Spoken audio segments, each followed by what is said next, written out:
বন্ধুরা, লোভ মানুষকে কোনো পর্যায়ে নিয়ে যেতে পারে। দেখুন, এই লোকটা নদী থেকে দুটো সোনার ইট খুঁজে পায়। সে তার বন্ধুদের বলে, আমাকে দড়ি দিয়ে শক্ত করে বাঁধো, নদীর নিচে আরও একটা বিশাল গুপ্তধনের বাক্স আছে।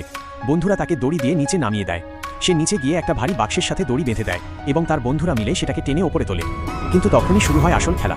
এক বন্ধু কুটিল হাসিতে অন্যজনকে বলে, শোন, তোর ভাইকে মেরে ফেলি, তাহলে এই সব গুপ্তধন আমরা দুজনে আধা আধি ভাগ করে নিতে পারবো। অন্য বন্ধুটি বলে, কথা তো তুই ভালোই বলেছিস, কিন্তু ওকেও তো ভাগ দিতে হবে।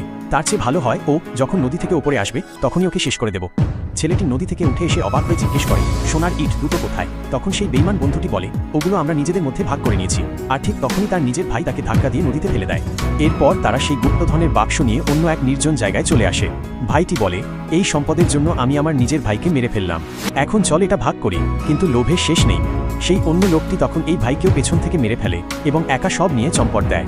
অবশেষে সে একলা এক জায়গায় বসে পরম শান্তিতে বাক্সটা খুলতে শুরু করে। কিন্তু বন্ধুরা, বাক্সের ভেতরে কি ছিল সেটা দেখার আগে আপনি যদি সৃষ্টিকর্তাকে ভালোবেসে থাকেন তবে ভিডিওটিতে একটি লাইক দিয়ে চ্যানেলটি সাবস্ক্রাইব করুন এবং কমেন্টে আল্লাহ লিখে যান। এরপর লোকটা যখন কাঁপা কাঁপা হাতে বাক্সটা খোলে, সে দেখে বাক্সের ভেতর কিচ্ছু নেই, পুরো বাক্সটাই খালি। লোভের পরিণাম এমনই হয়।